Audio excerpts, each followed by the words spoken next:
copping, the window shopping, trying to figure out what's in store.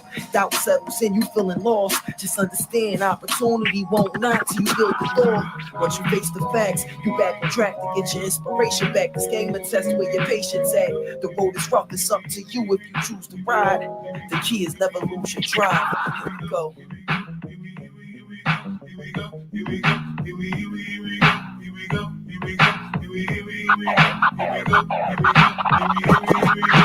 Marching to the beat of a drum, trying to keep up with everyone. Here we go, here we go. Stumbling your way through this life to find a love to be by your side.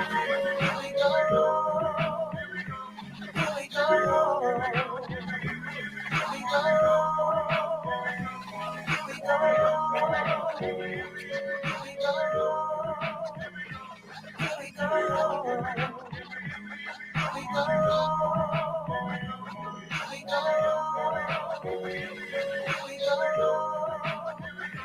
we go. Here we go.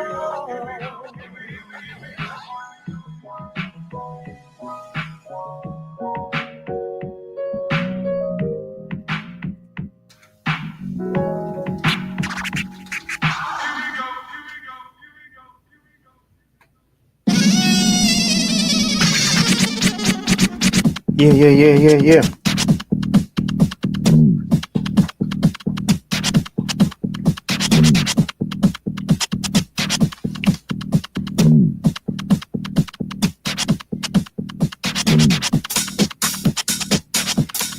Yeah, y'all. We Talk Weekly.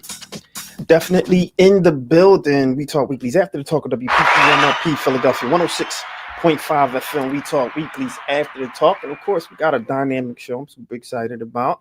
But first, it's your boy Charles Greg with the beautiful, classy Lady Sparkle, and the beautiful Lady Esther. Is definitely in the house. And we got a dynamic show for you today. We got some good news and wait.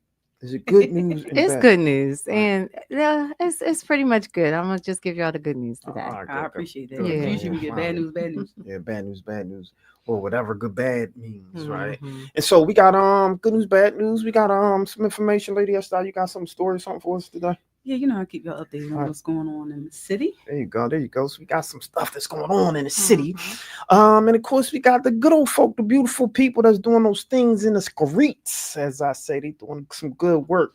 And if you don't already know, let me pull this slide up because we talk about this a lot. Because when we talk weekly, we try to do our civic duty, right? And so get ready to vote. Make sure you register to vote. The last day to register to vote is the 5th. Right around the corner. Yeah. Municipal primary, right? The last day to apply for a mail-in ballot is May 13th.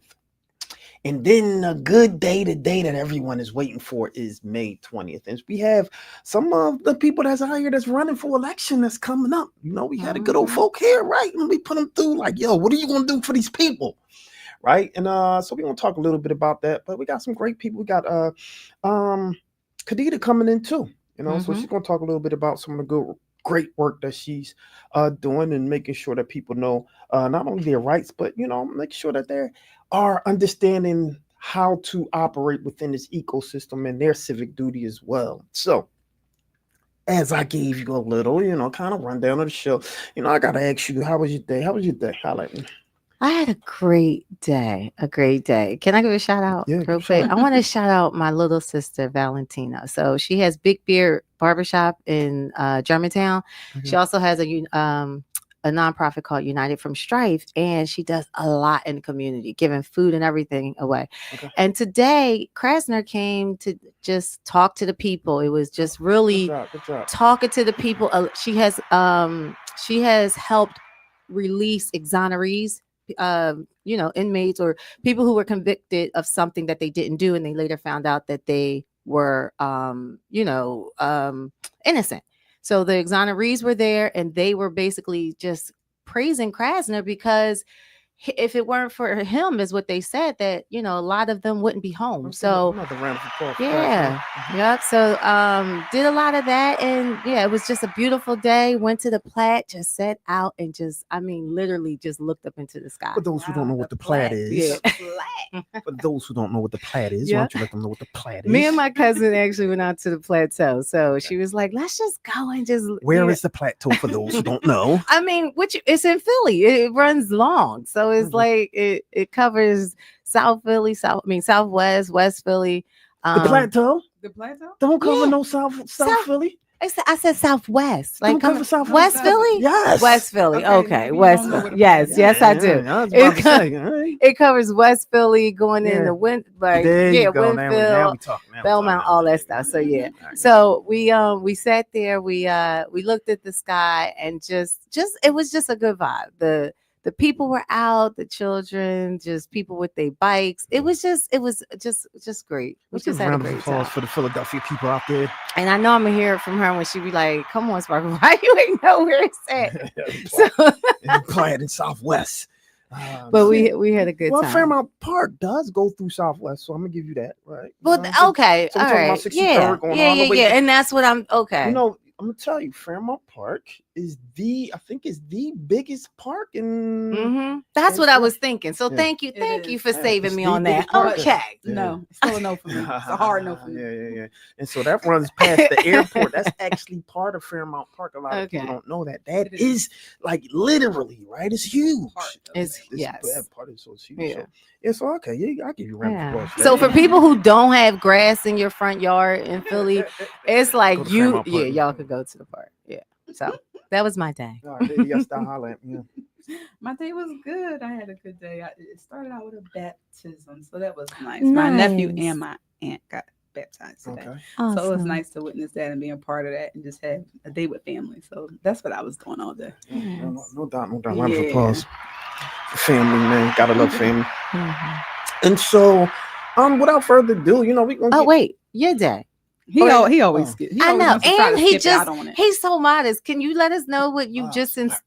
can you just tell us what you just encountered All right. abroad? All right, Yes, so I'm very we'll interested. so let's bring it up later because we got a guest on. It is 8:30. Okay, Let's don't do the forget guest. No, though. we'll run back into it in between guests. All right, and then I'll give Okay. a nice little spiel as to Mm. what had happened was, right? And so we'll talk a little bit about that. But without further ado, class lady, why don't you let us know who do we have today? Absolutely. So today we have Miss Tanisha Henry. She's a West Philadelphia native and a lawyer, legal expert. She's dedicated her career to advocating for vulnerable youth and families.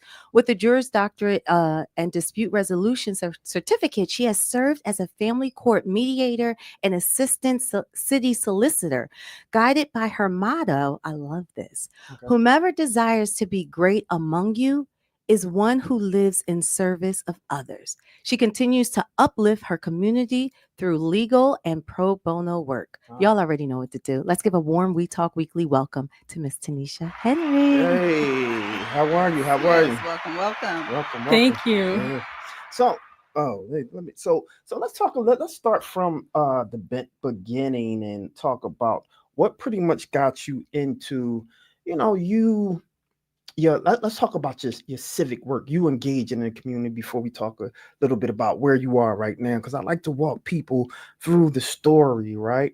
And so, do you have any siblings? Yes, I do. I have siblings. Now, the parents, Mhm. the siblings, you growing up, right? Yep. What was that like, and what pushed you to kind of like some of the work you do? Was it your siblings, or your siblings doing some similar work?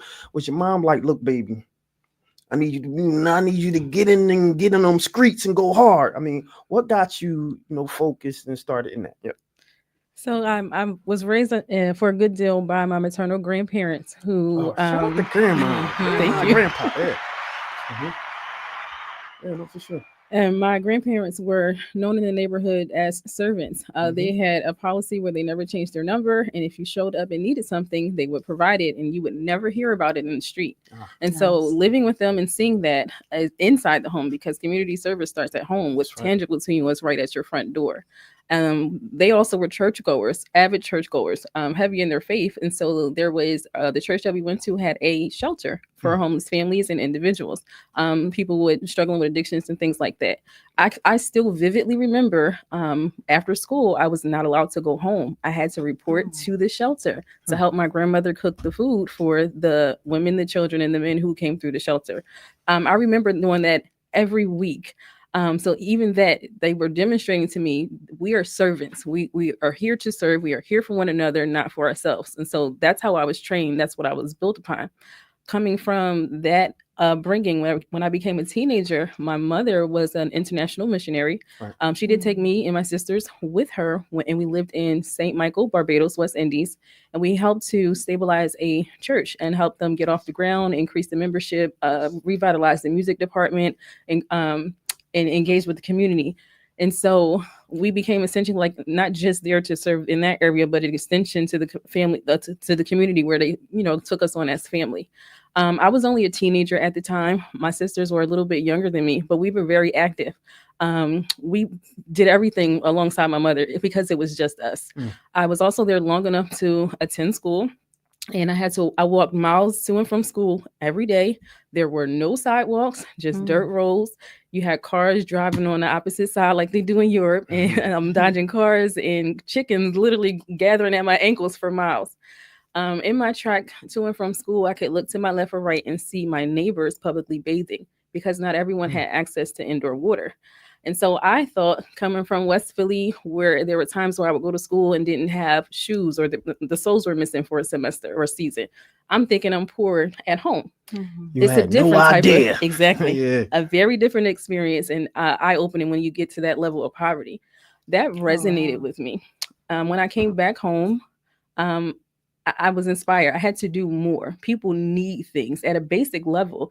And if you're able to give, like my grandparents taught me, you do so. And you never ask for a dime, you never look for a thank you, and you don't mention it because it's what's in your heart that matters when you give to people. Right. So one of the problems I saw in my community was access to legal resources. Sometimes it's just too expensive.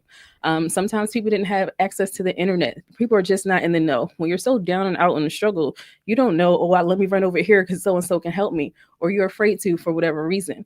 And so, don't talk about it, be about it. Somebody has to step up. If you're going to say something, you need to also show up. So I said, okay, I need to be an attorney so that I can give people, not just, my people, but there are poor people of every race, every background, everything, access to resources.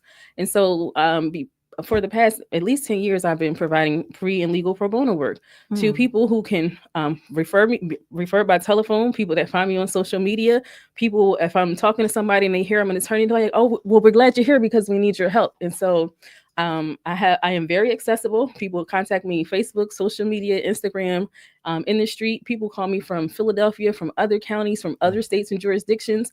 And people need help. People need guidance. People don't know things, but they know there's somewhere an attorney will answer the phone, no matter what time of the day, what time of the night. And even if I'm not knowledgeable in your subject area, I will find the resources that you need and I will connect you to them. And we're going to get there because you kind of jumped over, because one of the things, your alma mater is Girls High. Yes. And so as you were in as you were in high school, was that something that you knew that you wanted to pursue in terms of your legal work? Was it a teacher, or was it a friend that was like, you know what, you kind of, you can talk. You need to be an attorney or something. Like, what was that impetus that sparked that fire to be an attorney? If you ask one of my aunties, she will tell you that I've been telling people I was going to be an attorney since I was 5 years old. And I probably couldn't even understand the concept of that because in my mother's family, there were no attorneys. There were not a lot of people who went on to college. Most of them just finished high school. And so growing up, that stuck with me. And people would say things just like you just said, because I wouldn't step down from a fight. I would be able to talk myself from being in trouble with my parents or my grandparents or my aunties. And they're like, you know what? You got a really good point. You need to go to law school. And so as people were telling me that, and I was literally feeling that this is something I had to do. And as I grew up, I did not lose sight of that. My aunt would tell you, you do everything you said you was going to do. When you were little, you told us this would happen and you did that. Wow. So fast forward, graduate Girls High. Now you're in college. Black college, right? Yep, Yes. HBCU. HBCU. So let me give a round of applause for that, because I think we don't give them, enough credit because they're putting out Black excellence, right? Absolutely. And so you get into college.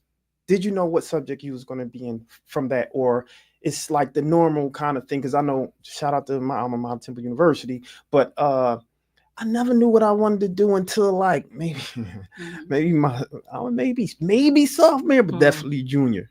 So what was that like? Yeah, that's a good question. Yeah.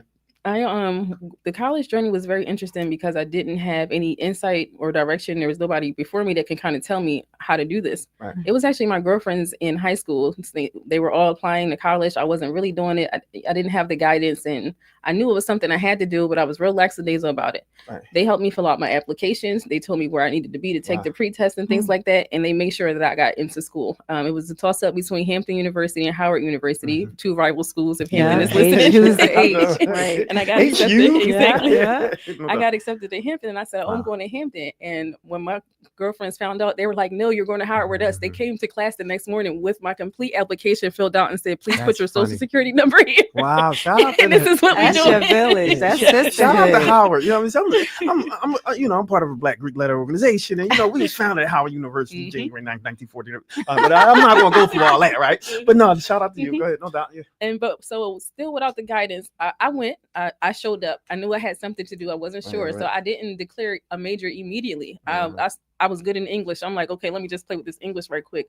But as I matriculated, I was like, no, I really need to do this law thing, because when I'm there, I became serious about, okay, you only got 4 years to get this right, and you got to go on from here. You got to do what you know that you were sent to this earth to do. Okay. So I transitioned to majors and minors that centered around legal stuff. I think Howard University is the only institution in the country that has this major. Is called legal communication, and it's a variety of things. There's some law, there's some government, there's some politics, there's some administration of justice, but they also teach you communication from a verbal aspect, but also they teach you nonverbals, even how to, I don't want to say read people, but to pick up on sensitivities, psychology, definitely psychology and cultural sensitivities, things that weren't mainstream when I went to college in 2003. And so for me, I was learning not just legal stuff, but stuff that would prepare me beyond college for life application. Shout out to Howard University for that. No doubt. And your sisterhood. Do you still keep in contact with those same girlfriends? I know. Yes, that's right. Absolutely. That's beautiful. We could be anywhere across the country, and it could be a year if we talk to each other, but every time we connect, it's like we never miss a beat. We got a group chat and everything, and we check in. They talk about their lives, their kids, their jobs, and when we're going to meet again, we talk about our endeavors, we talk about our problems, we talk about our relationships. The girls I went to college with, I actually went to high school with too, so we are really connected. So you graduated with what? Your undergrad was what? Undergrad, I got a BA in communication, which was where the legal communication came from, and my minor was in administration of justice. Then graduate from there, and that's where all the legal stuff start, right? So let's talk a little bit about you now graduated, right? Your undergrad. Some people in there, right? What pushed you to the next step? Well, honestly, I kind of flatlined after graduating. Okay. When I was in high school, I worked two full-time jobs every so often, every few seasons. And when I wasn't doing that, I was class vice president. I was in music. I was in dance. I was in this. I was always going. And so by the time I got to college, when I went to college, I worked 2 full-time jobs for the 3 years, because they wouldn't allow us to work the first year because I didn't have the income that I needed to stay in college. So I worked 2 full-time jobs. I was a resident assistant, which is a 24/7 thing. And then I worked at a restaurant in DC at the Pentagon. And so I did that and still graduated with honors. I was draped in honors cords when mom came down for graduation day. You don't hear that from a lot of people. How did you do all that and still graduate with honors? And I went to Howard, and they like to call us a party school, but we worked hard and we played hard too. So I ain't even gonna lie. But you had to do both because they were preparing us for life. Like you're going to take some time and do what you need to do, but you need to also focus on what's important. So even that was a valuable skill that they made sure we had before we walked out the door. After that, I was done. I didn't have a plan. I knew I was going to get to law school. I did not know when. I did not know how. I was tired. And I just wanted to take a break. I've been going hard and fast since I can remember. And so I stayed there for a while, and I just worked. Kept 2 jobs, just work.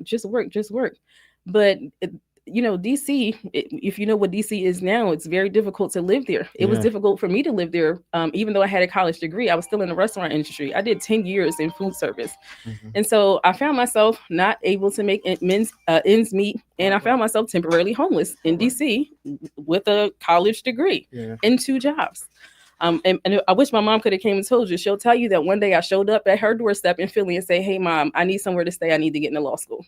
She opened the door, and that's where we started. Wow. So law school now, right? And you started working with some dynamic people in law, so you graduate. Now you jump into the community, right? What was your first experience with now your law degree, you making your connections, you connecting deep into the community? Because it wasn't like you was in a rural or like a Hasidity area. You was in those streets, right? And I attribute that to your childhood growing up and being in the thick of it, right? And being able to connect with those within the community. And so I want to talk a little bit about that now. You have your license, you start practicing, you start your network. What now? Like, what is the fire that's burning for you to do your civic engagement, you support and doing pro bono work? Because now you're an attorney, right? So what is that like? Let me take you a step back. While I was here and trying to get in law school, I did work my first legal job before I actually went to law school. 63rd and Lansdowne, there's a law office there. Right. I was the only staff member for the team that was there. And it was an Islamic man who ran the firm. He's still my mentor, still my friend, still my boss. And part of his practice work was to develop legal end-of-life documents, wills, estates, trust, funeral directives, healthcare directives, power of attorneys, and things like that.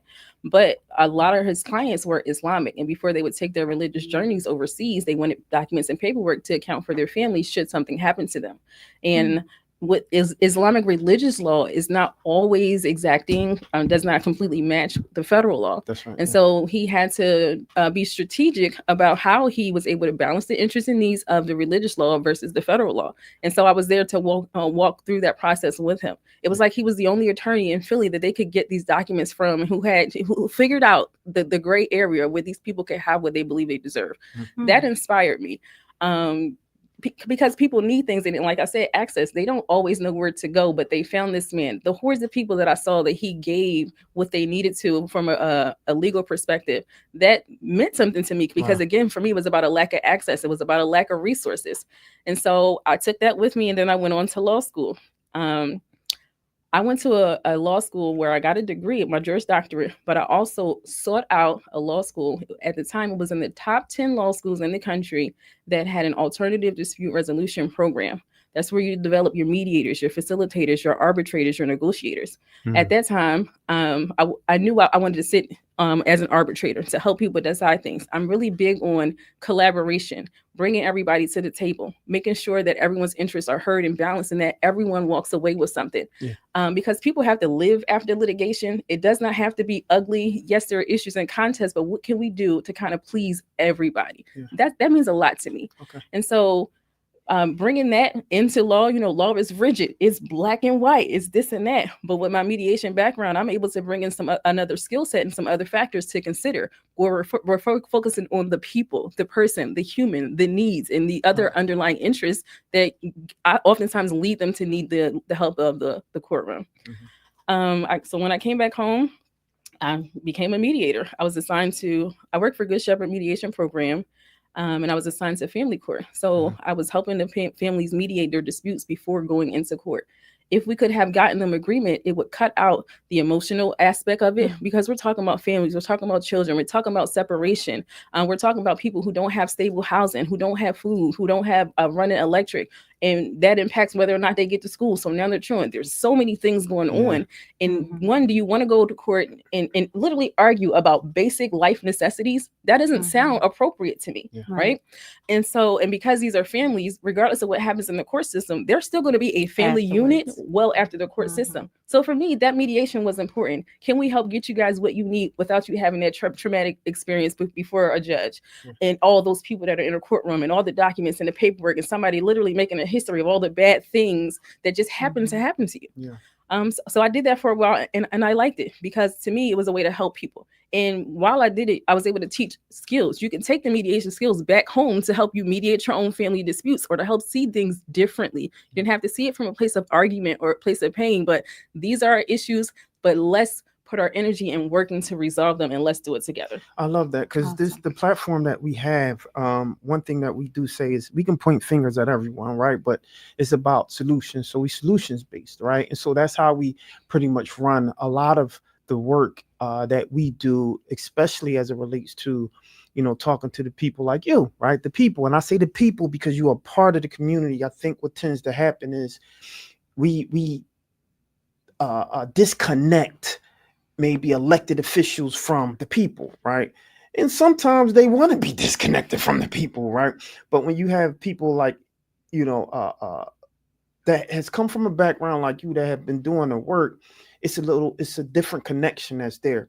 Now, I wanted to walk everyone through that journey so they can know who you are, right? We tend to just see people advocating and promoting, and I want your vote, I want your vote. Well, who the hell are you? Exactly. Why do you want my vote, and why should I vote for you, right? So now that we know you, right, I want you to talk a little bit about you now jumping into this electoral process, right? And what are you running for, and what does that actually mean? Okay, so I am running for Common Pleas Court. That's a court it consists of 4 courts. You got your family court, your orphans court, and your higher level civil court and criminal court. And so it's a collection of courts, and right now the need is in criminal court. They will put you where they need you. You can make a request to be positioned at a certain area. Judges do make requests every so often to move around. So there's placements available for all of the candidates. Right now there are 9 seats available for the Common Pleas Court, and I believe there are 11 of us running for those seats. And so what was the other part of the question? What it means for me? What it means for you. Yeah. Okay. And so my entire career has been in public service, either working for the city or working for the court. And after a mediator, I became a litigator. After that, I did serve as a judicial law clerk for the Honorable Deborah L. Canty. And she helped open my eyes to a lot more things. She is known to be a very fair and very wise woman. And she would sit me on the bench right next to her, which I was very uncomfortable doing because these were my colleagues that I had just left as a litigator from. And why she's sitting on the bench with the judge was usually the people in the room, you know, clutching their pearls. But she would use me as a live legal encyclopedia because she trusted my brain. I'm not a genius by any stretch of the imagination, but I'm very smart, and I can take complicated things and kind of break them down into layperson's terms and kind of spoon feed it to people. So she liked how I was able to do that. And there would be times where people would have issues that come into the courtroom, and in all of her years of practice, she had never seen it. And she'll say, I know you've been practicing, you know, less time than me, but have you seen this too? And we're like, no. So these are what we call matters of first impression, where there's not a lot of legal precedent. And so we would sit there, she would pause the record, but we're still in a room full of people. What do you think we should do? Now, what statute should we look at? And if we make these decisions, what do you think the superior court we're going to do? And we would work together to do it. She would take my advice, my reasoning, and she would apply it. And she has never been overturned. I wrote all of her opinions. I drafted all of her opinions, and she's never once been overturned. That was a teamwork, but it was also her compassion for people. It was also the gentleness of her speech. It was respecting people and boundaries, how people wanted to be addressed. She wasn't one of those judges that put on a black robe and kind of get nasty. And so I was able to glean all of that stuff from her. She was also the type of person who would call in resources from the bench. We need to find X, Y, and Z from so-and-so. Can you go in the back and figure this out? And it didn't matter if people were right, wrong, or indifferent. When people need something, they need something. That's right. And so this is what she placed into me. I didn't realize it now. Then when she would sit me on the bench, and I'm like, can I sit over there, please? I don't want to sit up here. But she was preparing me for now.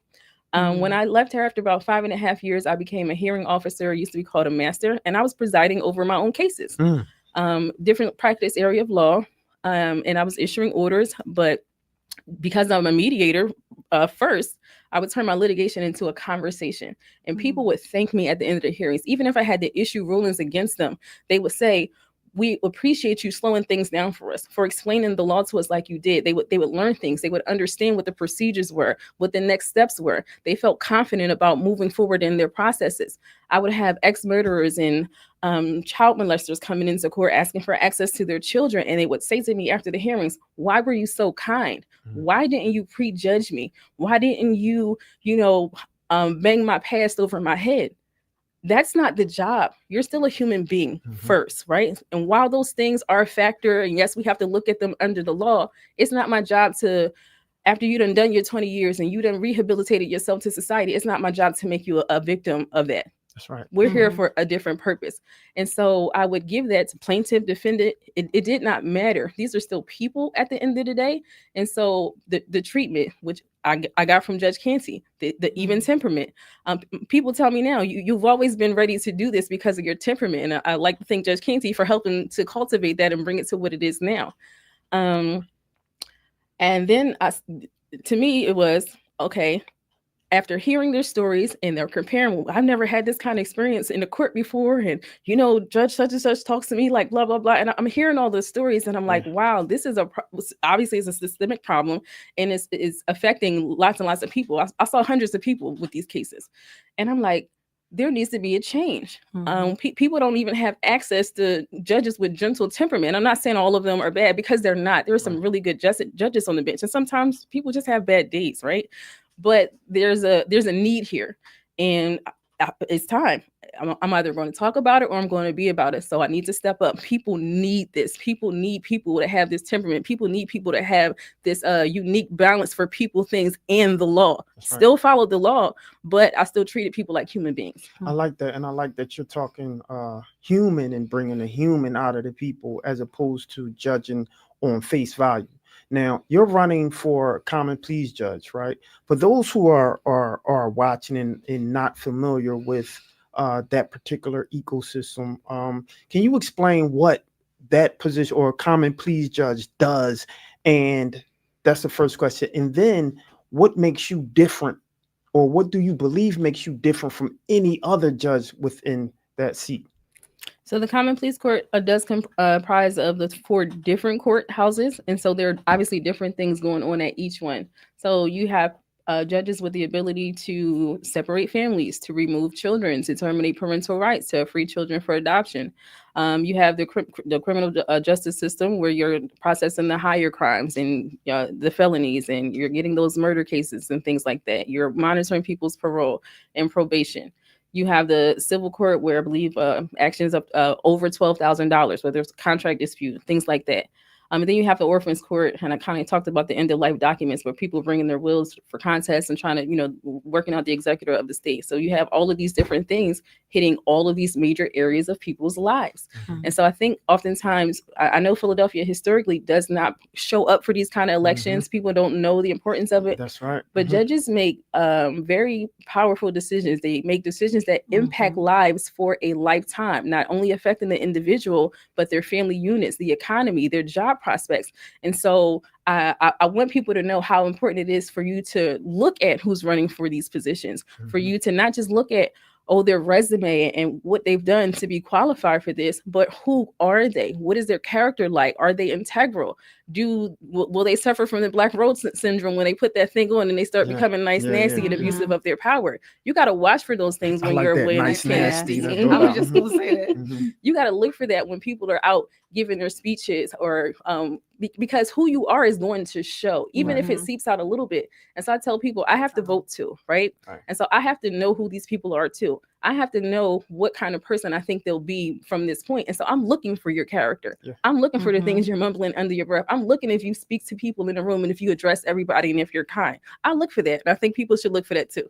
Fantastic. So why should they vote for you per se? You know, that you said how many people running for that seat? It's 11 for 9 seats. 11 for 9 seats. All right. So I mean, the percentage of you getting in there is pretty good, you know, but there's a possibility that you won't, right? And so people have to make a decision, right? And so for those who are watching, and it's like, you know, especially when it comes to people who look like me, you know, they like, I ain't a fan of these judges, right? So what would be a reason for them to vote for you? Yeah. So I do tell people my campaign slogan is that I'm someone for everyone, and I'll explain what that means. And I've already kind of given you some of the breadcrumbs to that. It's not for me that I'm African American. It's not for me that I'm a female. And these things are important to diversify the bench and so that people can see people who look like them and may have had some similar life experiences. But for me, that's the difference. What are your life experiences? I'm from the city. I was raised in the city. I went to school in the city. I worked in the city. I've experienced a lot of the things that bring people into court. I'm no stranger to having DHS at my door. I'm no stranger to police at my door. No stranger to domestic violence. I'm no stranger for being targeted for armed robbery, home invasions, car theft, and vandalism. I'm no stranger to losing a child or having a divorce. And even as an attorney, I'm no stranger to not having enough money to make ends meet and having to get my food at food banks. I still live in a food desert. Yeah. We didn't recover after COVID and the riots. We never got our pharmacies back. And so I know what it's like to live here. And I still live in the core of the city. I try to go walk my dog and they're like, no, sis, get back in the house. You can't be outside right now. Trying to catch the bus to work. You can't stand on this corner. You know, why don't you go over here? You can't be here. And I'm thankful for that because it is a protection in a way, but that is real life. And so when you go into court to tell your story or to give the background of, I made this silly decision, but you got to understand what's going on.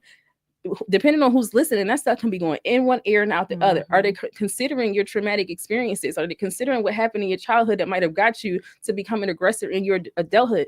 Those things matter before you bang the gavel on somebody. And then while you're listening and you're hearing that people need access to resources, are you prepared to give them those things? So to me, are you going to understand what I'm complaining to you about, or is it going to bypass you? I think that people need to look for things like that because people want to be heard. They don't just want to tell their story, but do you get where I'm coming from? I do.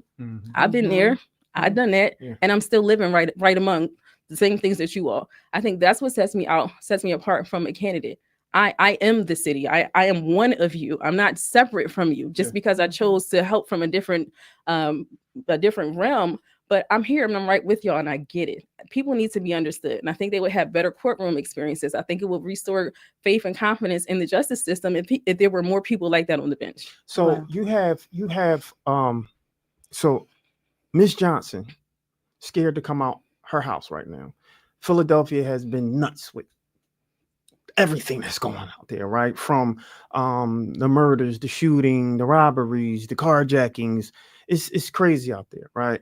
For lack of a better term. So Ms. Johnson, who's scared to come out, right, and believes that someone like Larry Krasner has been too soft, potentially, on what we consider criminals.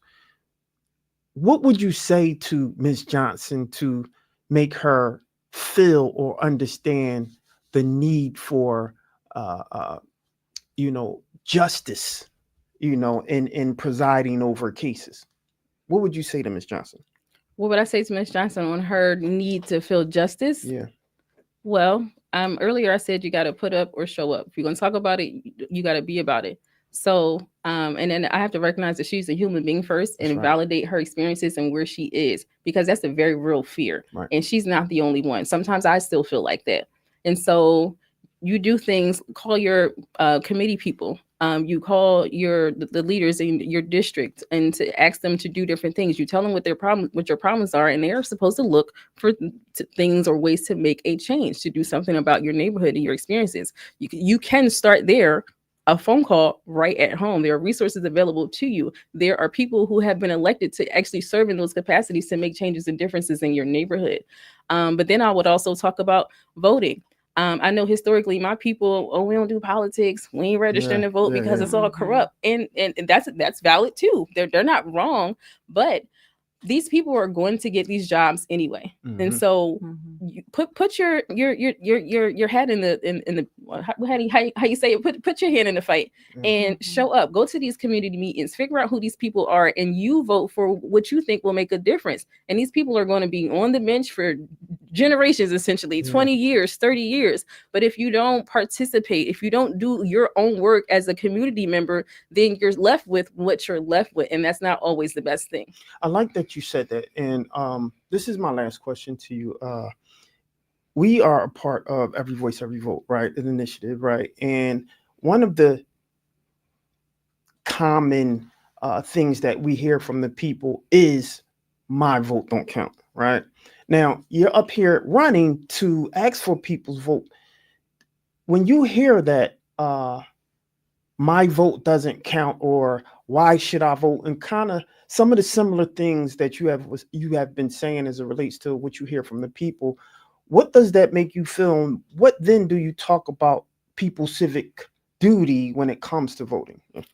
So I'm no stranger to that kind of language, that kind of talk. That's actually kind of how I grew up. Yeah. And so they're not wrong.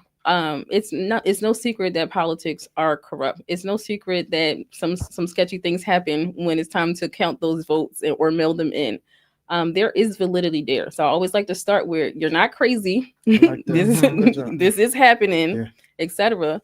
But again, we can go ahead and put our tails between our legs and hide in the corner, or we can try. Life is about taking chances and making choices and doing something, because at the end of the day, when you look back on it, did you do anything? Did you try? And if the answer is no, then you didn't do something right, right? So exercise that vote. Get involved and active. I tell people all the time, y'all talking about the politicians, well, when are you going to step up to become one? If you don't like what's going on, then get in a fight and be the different person, be the change that you want to see, which is essentially what I'm doing. I was raised from that construct that we don't do that because it's dirty, and we don't need to vote because we don't believe. I understand that. I that was my life. I lived it. But again, I'm here because I see what the problem is, and I'm not a politician. I don't come from politics. I don't necessarily like politicians because of all the things that they are attached to. You don't know who's being straight with you. You don't know who's wicked. You don't know who's doing backdoor deals. You don't know who owes somebody money or owes somebody a favor. And all that stuff is happening, and which is why I stayed away from it. But I am not one of them. I'm a regular human being who is trying to live with integrity, who is trying to do things with clean hands and a pure heart. I can't be bought. I can't be sold. And I don't care if I'm the only person standing on an island saying right is right and wrong is wrong. I will do that, and I will do that well. Awesome. With a lot of our youth, as you know, in Philadelphia, a lot of the, what do they call them? The mob attacks and everything like that. What do you think Philadelphia can do to uplift the children, to make Philadelphia better, to, I guess, decrease the crime amongst the youth? What would your thoughts be on that? So that's not just a legal problem. That's a community problem. That's an at-home problem, right? Because where are the homes that these children are coming from? Where are the guidance? Are they coming from households where parents, where they have structure, where they have actually things to do? Are they coming from schools where there's after-school programs? Are they old enough to work, have working papers, and someone's giving them something to do nights and weekends? Are parents being friends, or are they setting healthy boundaries? Are parents still having kids have curfews or turning apps on their phones so they can know where they are? Are parents still asking, who are your friends? Bring them over for dinner so I can assess them. Who are their parents so that I can meet them and understand, what you're opening yourself up to. I think that starts at home. And if we don't have parents at home doing these things, then we're already starting off wrong. And then you get curious kids. Kids are going to be curious. They're going to get into stuff. That's normal too. No, right, wrong, or indifferent. They're going to be kids. But if they have guidance, if they have resources, if they have mentors, because sometimes relationships with parents are strained, and it'll take a stranger to break through to a youth. It will take a teacher in the classroom to break through, or after school program, or a sports program, because it's about community, right? So it still takes a village, but are you giving that environment to your youth so that they can have a platform from which they can be propelled? And so the problem is starting at home. Then we get what happens legally. There are many resources in the city. There are many things that children can do, but are parents even educating themselves on, hey, I can sign my kids up for so-and-so and such and such? I don't see people taking advantage of resources. And people love to talk, ain't nothing to do in Philly. Oh, we bored. The kids just want to play the video games. Shut them off. Take them somewhere. Yeah. You can show them by doing things with them, not just talking at people, but literally taking them by the hand. We're doing this on Saturday. On Sunday, we're going to do this. And you're creating that so that they can have a different perspective. I do think the leadership in Philly could do a better job with promoting said resources. Absolutely. Right? And speaking to promoting, you mentioned people not necessarily knowing about this particular election, right? Why do you think that is? We know about, the presidential election, right? Now, and the reason I bring this up, because I kind of blame the leadership for that also, because they only focus on certain things. So when it comes to, I believe, one of the most important election as it relates to judges, right? Because they're the ones that's, I believe it could be better in terms of the promotion and marketing of that. Why do you think that is? You're absolutely right. And people have actually complained to me in this 12 months of campaigning, November 24 to November 25. How come we just now hearing about y'all? How come nobody said anything? And I think the problem, one, starts right back at home. What are parents teaching kids about voting and your rights, and how if you don't use them, you could potentially lose them with all the things that are going on in government? What happened to how we were taught voter education in elementary school and middle school and high school? What happened to, as you're preparing kids to exit high school and you're making sure that they have IDs and working papers, or trying to go to trade schools and trying to get jobs? What happened to making sure that we also have the voting conversation, that we have the civic duty conversation, that we have the jury duty conversation? Where's the education? Where's the repetition of that so they can get it? Where are the community members and community leaders who are active and go to meetings every week and every Saturday? Why aren't y'all taking some teenagers with y'all so that they can see something? So I think that's a large part of the problem. And we're still dealing with people who still cannot read and write and only have 8th grade education. So how are we going back to capture them? I think we did ourselves a disservice as a community when we took all of that education out of the households and out of the schools. I do believe that our community members and groups can do a better job with voter education. Obviously, I just pointed out that there's a lack here, but where are the resources? Where's the community meetings? What are the religious institutions doing? I know you separate law and politics, but do you at least say, hey, y'all go check out, make sure you got registered to vote? It doesn't even have to be political. But what are we doing collectively? Where are our politicians doing this stuff outside of election season? Not just everything all the time in this one moment, but where's the buildup? What's happening between the elections? Where's the programs? Where's the resources? Where's the YouTube videos? Anything. Yeah. So after the election, you promise to come back, right? I sure will. There you go. And so how can they get in contact with you? Where did you get your ballot number? Do you have all of that? Yes. Oh, okay. So why don't you let everyone know how they can get in contact with you and all that good stuff?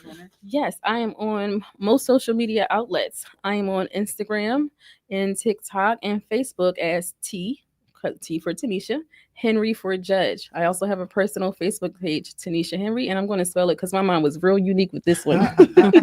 Shout out to mom. Yeah. TANIESHA, last name Henry, HENRY. I also have a website, www.thenryforjudge. Is really, really consistent. If you put T Henry for Judge in Google, I'm going to pop up. I also have a contact phone number. It's 267-301-2013. That is my campaign phone, but I actually answer it and respond to text messages, and people send me the photos that we take on the trail, and people still call and ask for help with their legal work. I am accessible, right? So again, that number is 267-301-2013. Email address, thenryforjudge@gmail.com. So I try to keep it consistent to make it easy for y'all. Fantastic. Oh, my ballot number is 13. Oh, there you go. Keep around the camp. Forget that. So I want to thank you for coming. We Talk Weekly. We're nonpartisan, right? So we don't care what you do, who you, whatever, purple, green. We just want to know that you in them streets and doing stuff for the community, and that's what we support, right? And so I just I hope for the best for you. Thank you. We want good people in those positions, right? We actually have our next guest, Khadija, right? She's doing a lot of work in them streets, right? As it relates to, letting people know their work, letting people know their rights and the things that they need to do as it relates to voting, which is very important for us, right? Because a lot of people feel that their vote don't count. right? And so again, I wish you the best. Thanks for coming one more time. How can they get in contact with your socials? Yes, T Henry for Judge. That's going to be Instagram and TikTok and Facebook. Fantastic. All right, ladies and gentlemen, I don't want you to go anywhere. We got a jam-packed show. We'll be right back. We're gonna go to a little break real quick. I'm going to Fantastic Noise, so you already know I like that. Don't go nowhere. We'll be right back, y'all. Holla. We just want to get a little background as to who the Fantastic Noise is and the noisemakers. If you can let us know. Yes, absolutely. So once again, I am Fantastic Noise. I am the original noisemaker, so no one's going to make as much noise as me, okay? And right here we have the Noisemaker Band. This is only half of it. The other stuffs are upstairs. My Kevin Lamar, Lonnie, and Dobbs, who are the actual band members. These are the background singers. And we came to make some noise. We came to bring that noise today. That's what we try to do. That's it. Right. Yeah. And how did you guys get together? Oh man, so it started with, I've been doing this on my own for almost 3 years now. And man, I guess each of these people here have different background stories. Most of us went to the same church together and we just kept going. This one, her, this is one of my assistants here, one of like my biggest supporter, my biggest shooter here. She's an assistant. So we just been building, and the same thing with upstairs with the band, just meeting through people, kept networking, kept seeing, and it was just like God ordained. Bam, here we are. Awesome. Yep. Well, could you guys do We Talk Weekly a favor? Yes. Can you give us a drop in a melody type way? Oh, a melody type way? Yes. Okay. So We Talk Weekly? Yes. Okay, so we're going to do something like this. We talk weekly, come and hear us. We talk weekly, come and hear them. We talk weekly, come and hear them. We talk weekly, come and hear them. We talk weekly, come and hear them. We talk weekly, come and hear them.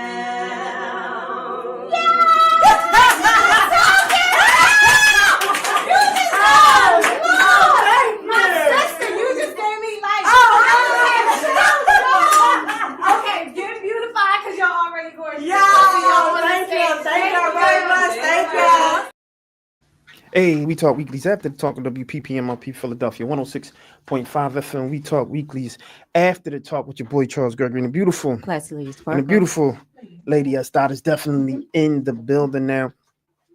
You know how we talk about how important it is for us to get out in those streets and really do our civic duty, do the things that we supposed to do out there. And I get it. I hear from a lot of folks, especially, you know, the brothers. It's like, yo, what's going on, man? My vote don't count, but people are slowly coming around because they know that, you know, at the very least, they're them not voting sometimes become a protest vote, you know. And so I'm not mad at them as long as you have a reason for your madness, and you know that, you know, what you're doing is led by intention. You know, it's kind of like their opinion, and I think we have to stop, you know, the judgment of certain people, right? That's what they do. That's what they want to do, you know, and it's kind of one of those things. And so shout out to all the brothers out there. Shout out to, you know, all my brothers that's, you know, unfortunately incarcerated, that's trying to get out, you know, and then come out and don't even know their rights, you know, and they can vote. You know, once you touch bricks and you cleared, you can vote, you know, and it was a long time, this misnomer that you couldn't vote if you was ever locked up, right? Right. And so just want to make sure that we get all that fantastic information. So I'm going to stop talking for a minute because I want Classy Lady to tell me, who do we have today? Today we have the beautiful Khadijah Kenner, is the founding CEO of the New Pennsylvania Project and its education fund, driving voter engagement and justice reform across the Commonwealth. A fearless advocate for fair courts, education, equity, and living wages, she empowers communities to vote their values up and down the ballot. Y'all already know what to do. Let's give a warm We Talk Weekly welcome to Miss Khadijah Kenner. Hey, how are you? Happy to be back. Happy to be. Let me get your mic ready because I can't hear you. Give me another sound check. Happy to be back. Hold on, I'm not hearing you right there. Let me see, man. Make sure. One more again. We Talk There Weekly. we go. Favorite place to be. No doubt. Yes, so let's move her over here. I'm gonna make sure you're in the camera right. There we go. Fantastic. And so, how are you? I'm maintaining. That's my answer in 2025. Yes. Yeah, gotta maintain these days, man. It's rough out there in them streets, man.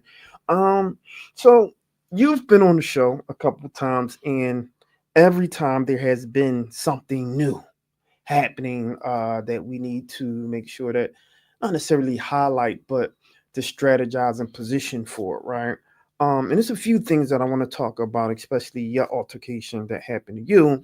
And that's part of the ecosystem that has been happening in the country, in my opinion, right?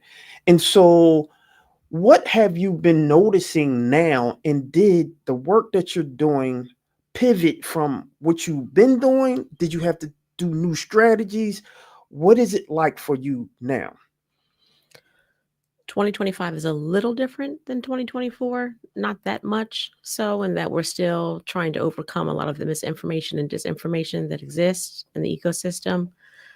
Trying to make sure we can also overcome the voter apathy that exists. There are people that are just really disgusted with politics. And you kind of heard that already, right? Saquon Barkley talking about, I'm not into politics, it's political. But we know that our Black lives are political in nature. So for us, it is, trying to maintain what's happening here, trying to be positive. I see particularly Black women experiencing joy in this moment, clapping the fans, doing the line dances, and changing that into the new narrative where we have to find joy in this moment. And for me, leading a voting rights organization, for me right now, it's about making sure that there is joy as part of our strategy to win. Because if we continue to, feel down and out about all the things that are happening every morning that we wake up, we're not going to be able to sustain this movement. What does winning actually look like, though? Yeah, that's a good question. Sometimes people ask me, what is the new Pennsylvania you're looking for, right? What is winning? Winning is having a more representative democracy, having folks that truly represent your values in elected office. Winning is actually having people feel like the electoral process works for them.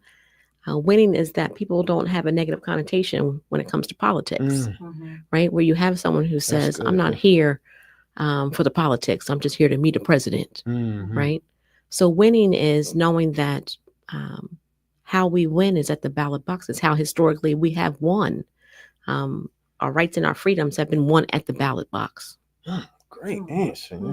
What do we tell the children that feel like, the young children, the adults that says my vote doesn't count? I don't have a voice with my vote. Unfortunately, in Philadelphia, we have a young voter problem. I would say a young voter registration problem, where only 1 in 4 high school students of voting age are actually registered. That's a statewide number. But in Philadelphia, only 15% of Philadelphia high school seniors of voting age are actually registered to vote. So there's a reason. So you fill up an auditorium of 100 students, only 15 of them are registered to vote. That's what that number is. Whoa. That put that in perspective, right? So 100 kids, only 15 of them are registered to vote. Right. Interesting. Wow. And that's a Philadelphia number. That's also a Pittsburgh number. But it's not a suburban Philadelphia number, right? Because you have places like where I grew up, Chester County, where that number is very different. Those students are registered to vote. And maybe that's perhaps because they're watching their parents vote. Right. And so it starts at home. I heard your earlier commentary, starting at home. I'm a super voter because I watched my mom vote in every election. I'm a super voter because I knew when my dad got off of work, he went right to the polls. Right. I'm a super voter because I watched this in my life. And it does start at home, and we have to ensure young folks see us doing our democratic duty and recognizing that this is where change happens. You think the school should promote it more as well with civic engagement? Unfortunately, civics has been taken out of so many of our public schools that teachers are scared to even teach the subject in fear that they'll lose their jobs. So civic education is going to happen in third-party organizations like ours. I know that Commissioner Omar Sabir here in Philadelphia has been doing a great job working with other nonpartisan organizations to make sure that young people are getting engaged and getting registered to vote. But we have a voter registration problem here in Philadelphia. I will say this. I wrote down some numbers here, so I have my statistics right, because I like to give facts. And, in 2023, there was only 1.03 million Philadelphians registered to vote. And in 2025, that number jumped up to 1.18 million Philadelphians registered to vote. So that could be the change in the age demographic, or it could just be the change in the fact that we're getting more folks registered to vote. So almost 100,000 people got registered to vote in that 2-year period in Philadelphia. Wow. You mentioned your organizations, 2 powerhouse organizations. Tell us more about those. Sure. So today's my 4-year anniversary. Happy Today is the 4-year anniversary of the New Pennsylvania Project. So it was on May 3rd of 2021 that I left a really good job to found a brand new organization that was going to mission statement, vision statement to expand the electorate and make sure more people were registered to vote. There are 1.2 million Pennsylvanians who are eligible to vote but not registered in this moment. So we're a statewide organization trying to impact disenfranchised communities, historically disenfranchised communities. And for us, that's Black and brown communities, that's immigrant communities, that's the youth that we consider under 35. We don't want to just register these folks to vote. We want to get them to mobilize them to the polls and actually vote because the most recently registered to vote are the least likely to actually show up and cast a ballot. So you have to do work after you register them to vote to actually get them to show up to the polls. Hold on, say that again. Say that last part again. Yeah, the most recently registered to vote are the least likely to actually show up to the polls. Yeah.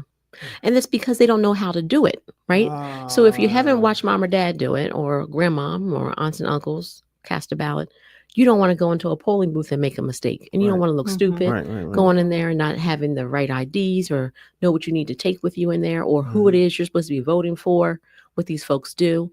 And so the most recently registered to vote don't vote because they don't want to go in there and make a mistake and look stupid. Wow. And so that's part of our education process, part of our civic engagement process, is we'll actually take folks to the polling apparatus so they can see it, right? You can touch it, taste it, feel it, so you know what you're doing on election day, so you don't go in there feeling unprepared to cast your ballot. This is like a kind of weird question, but I mentioned earlier that my sister had like a gathering at her barbershop as far as getting out the vote. And there was a lot of community people who had special needs. Independent people, but special needs. And I'm wondering, do they can vote, but are people taking the time to take the elderly, the special needs? Are they taking the time to take them to the voting polls to vote? That's a great question. I'll say this. I sit on the board of an organization called Open Door Clubhouse. It's in Kensington, and it serves folks with mental disabilities and challenges, folks with schizophrenia, like I'm talking about people diagnosed with schizophrenia and bipolar and all kinds of other issues. And so we want to make sure that they are ready to vote because in Pennsylvania, which is very progressive as it relates to those with mental challenges to vote, because some states, if you have mental challenges, you can't vote. Oh, wow. But in Pennsylvania, you absolutely can. And so we take the polling apparatus to them so they can get some practice on it before they go into the polls. Same thing goes for your elderly, your young folks. It's the same scenario. We need to help people get to the polls. And so there's voting by mail, which is a possibility. That's a great opportunity for the elderly or those with some mental challenges to be able to sit, in a home, look at the ballot, take their time, do any Googling that might be necessary to make good decisions. But voting by mail is a good way for those who need some additional time at the polls or maybe not have the capabilities to get to a polling location. Voting by mail is legal in Pennsylvania. It is safe and it is secure, and your vote will count. And if you are having challenges getting to a polling location from 7 a.m. to 8 p.m. on one particular day of the week in the month of November, then, request a vote by mail ballot and take your time with it. Make it a family activity, take it, you're eating dinner and you're talking about what's going on in the world. Have the kids, have the 12-year-olds on their phones because they have them, right? Yeah. And Googling these folks and learn about who is actually running for office and who wants to represent us in any particular office that we're currently accepting right now. So we have municipal, local, and judicial elections here in 2025. A lot of things on the ballot. And I'll say this about Philadelphia. We will start at the top of the ballot and vote that top of the ballot. So if it was the mayoral race in 2023, they voted the mayoral race. But when it dropped down to voting for judges on the Superior Court or judges on the Supreme Court, those numbers dropped and people voted for the mayor. And then they didn't know what to do after that and just turned in their ballot when they were done. And that's where we have to improve. Because when you have, I'm looking at my numbers here I wrote down. And I'm looking at, we have 293,000 people in Philadelphia, voted for the Supreme Court race. But then when it came time to vote down the ballot for the Superior Court race, only 247,000 Pennsylvanian Philadelphians voted. So you have 50,000 people who saw the ballot, voted at the top, and said, I don't know what to do next, and walked away from it. Instead of making it like a civic thing, it needs to be a cultural norm, like to understand and know exactly what they're doing. From the last time you were here, I learned a lot that I didn't know, and I actually was able to share that information. One of the things you talked about, and if you could just like reiterate and go back over that, a lot of incarcerated people, when they come home, if you're in jail, you still have the right. Can you tell us more about that and where people think, people who have been incarcerated feel like they're used, they're no good to society, and their voice or vote doesn't count? Absolutely. One of my favorite things to do is register the formerly incarcerated to vote, because they've been lied to, led astray, ran amok, all the things, right? Bamboozled, right? And straight up just lied to and told that they don't have access to the ballot.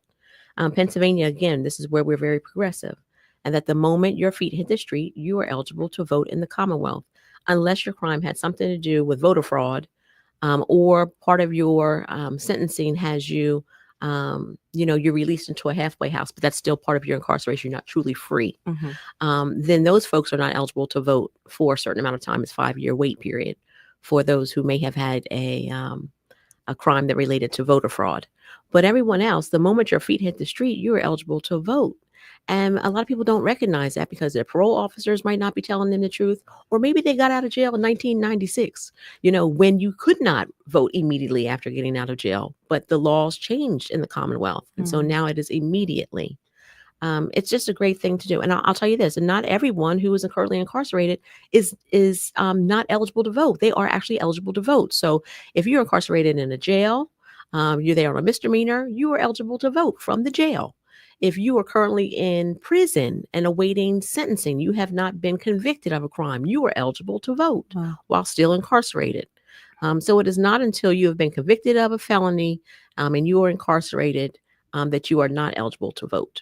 That's the only way. There's a lot of people locked up in jail for parking tickets or whatever they may be locked up there for, and they are eligible to vote. Why is advocacy so important to you? I mean, I'm going to do the anti-Saquon Barkley. So my life is political, right? I'm a Black woman. Everything about me is political. My womanness, my Blackness, all of it is political. And so I know that there's folks like me who exist that need to have more agency. They don't have the ability to provide agency for themselves, and they might need a little assistance. And if I can help anybody get franchised, re-enfranchised even, I'm all about it. I want to make sure that these 1.2 million people get registered to vote. So, they talk about organizations like ours, and they'll say, oh, you lean left, or other organizations may lean right. And I know this is all nonpartisan space. The activity of voter registration is nonpartisan. But for us, if we want all 1.2 million Pennsylvanians who are not registered to vote to get registered to vote, if that's called leaning left, then I guess this organization leans left, because I know these 1.2 million aren't just Democrats. They're not just Republicans. It's everybody. And we want all of them, because I want all of these folks to have a say in who is representing them in government. And, I know for us as an organization, we've been doing voter registration now for 4 years. We just had our 4-year anniversary is today. We've been doing voter registration for 4 years. When we first started doing registration, we had, it was 17%, upwards of 22% at the most of young folks in particular saying, I don't want to register with the Dems. I don't want to register to Republicans. I want to be unaffiliated. Well, last year, that number went up greatly. It went up to 24.9% of those who registered to vote chose not to register with a major political party, not in love with the Democrats or the Republicans. But guess what? Those folks cannot vote on May 20th for candidates. Yeah, that's unfortunate. Wow. And that's we had Brother Sabir on the show before, and he explained the closed primary. Pennsylvania is a closed primary, unfortunately. And what that means is that if you neither a Democrat or Republican, you cannot vote.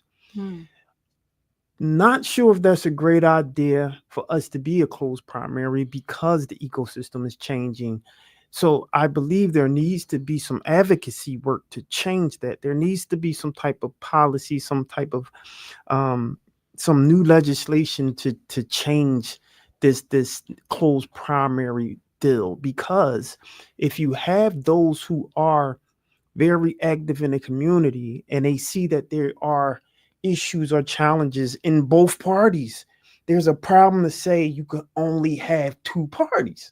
That's a problem. And so we need to start fixing that problem, especially if you have those who you historically voted for are against the morals and values that you have today. So then we are faced to be in the same predicament to say, well, your vote counts. Well, I don't like either one of them, right? And so now it becomes that I won't vote at all because I am now protesting, which goes to the beginning of my narrative, saying that some people who did not vote, it was a protest vote.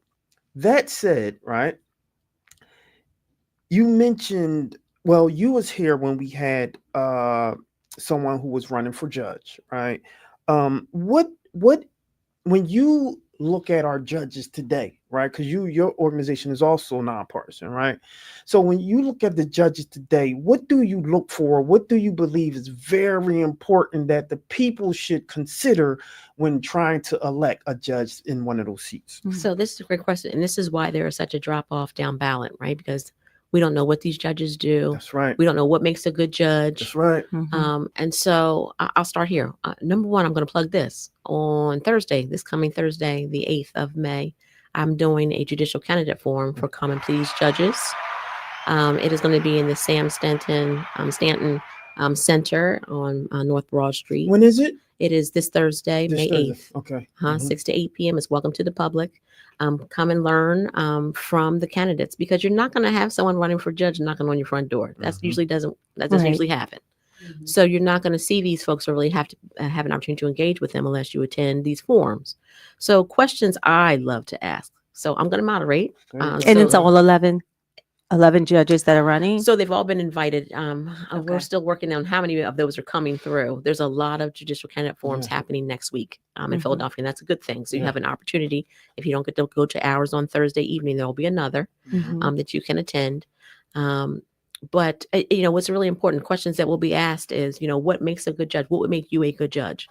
So I think about, you had a guest earlier who's Common Pleas. I'm thinking about, we have retention elections for the Supreme Court of Pennsylvania. I want to make sure we get to talk about that, because that's the most important election we have in 2025. Say it again. The judicial retention elections of the Pennsylvania Supreme Court justices. Okay. 3 of them are up for retention election.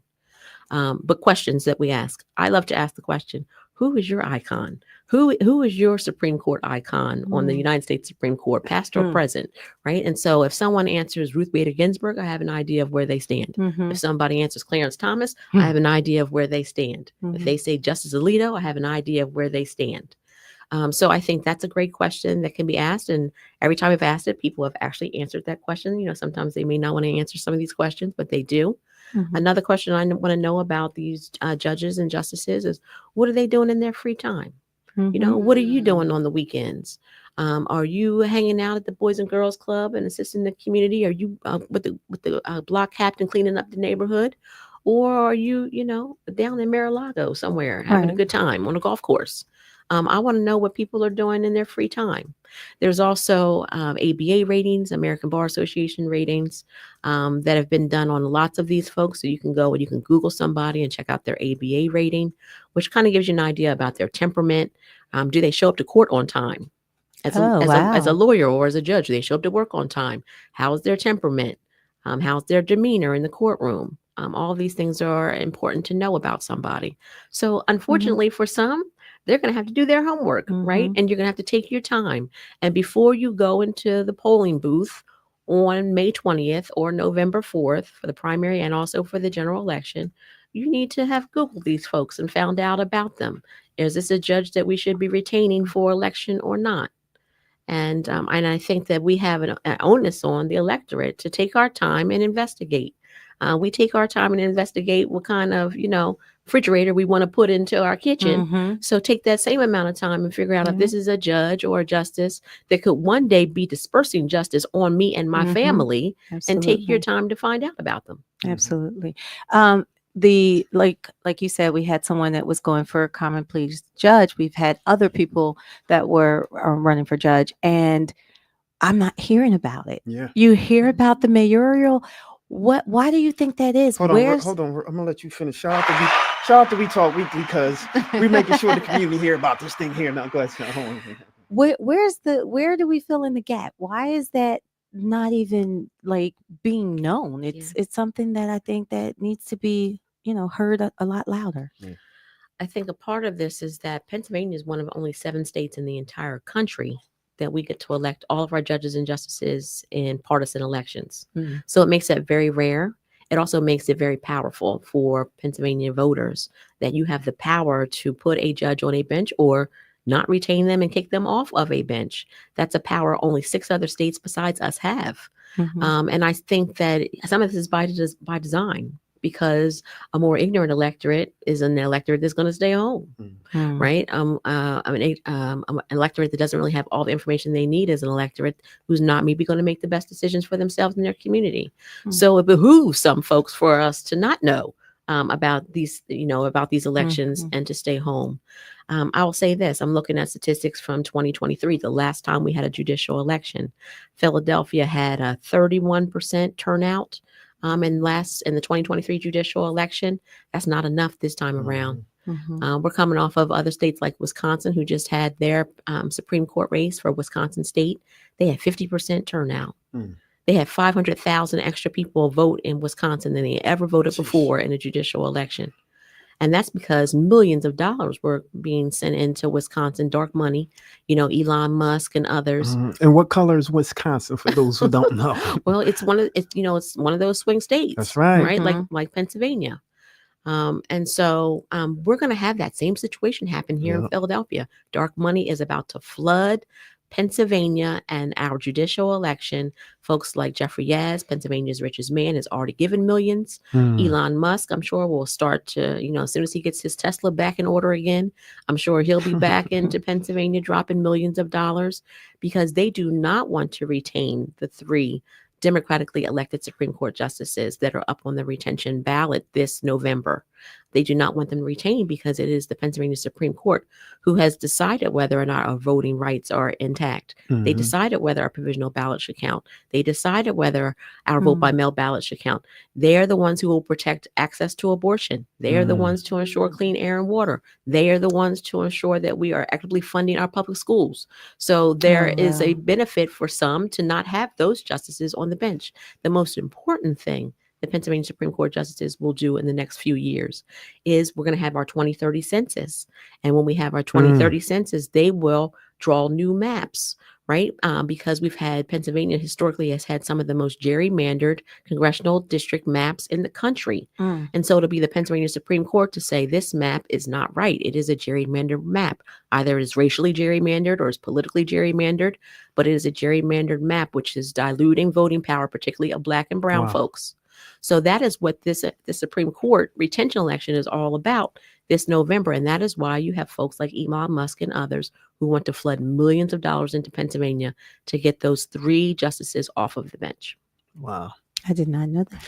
Neither did I. And unfortunately, that type of money moves. That moves things. But then you have those people that are in the seats who support them in terms of the party. They don't want to spend any money. And so you have to spend the money appropriately and reach out to those who are actually doing the work in the community and support them. Because if you don't, then somebody may tap into that, which you have already seen happen in this presidential election. There's a lot of, and I'm very hard on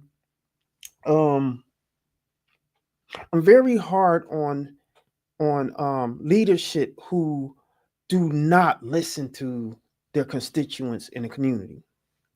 And when you don't do that, they show you how they feel, whether it be a vote or no vote at all, right? Even when you're trying to push, it's the right thing to do. listen to the people. That's the bottom line.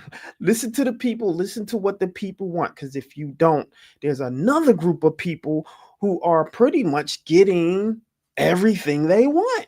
Mm-hmm. And I'll leave it at that. Yep. I'll say this, right? I'm thinking about the last judicial election in 2023 and looking at turnout in Philadelphia. Ward 9 is the biggest vote getter. They're Mount Airy. So the Mount Airy section of the city, they vote. Ward 7, not so much. So what happens? Where's Ward 7? Ward 7, I'm still looking at the map. Wasn't really clear about where that is mostly, but it is part of Center City. Okay. Part of that area. It's I would say it's right around North Philadelphia. Gotcha. Right around Broad and like 9th and Brown, that kind of area, Okay. Yeah. right? Where they're not voting as much. But the folks in Mount Airy get their needs met Yeah. because they're voting, right? And they're also holding their elected officials accountable. That's where we get it wrong and twisted, is we think we voted and we did all the things we had to do with their step 2, which is holding these elected officials accountable for all the promises they make us and showing up at their offices in numbers of 3 and 4 on the same day at the same time, talking about the same issue and having your needs met. I want to just say this. So just a quick Google. It's just, it's not hard, right, ladies and gentlemen? It's not hard. But for Ward 7, it says in Philadelphia, Ward 7 is located in the older part of the city. So like Old City, spanning an area between 6th Street and 23rd Street and between Spruce Street and South Street. Okay. Yeah. Yeah. Yeah. There it Okay, is. there you go. There it is. So now that we know, right, that there's some disparities, some issues, some challenges, right? You know, we always talk about solutions, right? What can we do better? And I include, because we're trying our best to get the information to the people, right?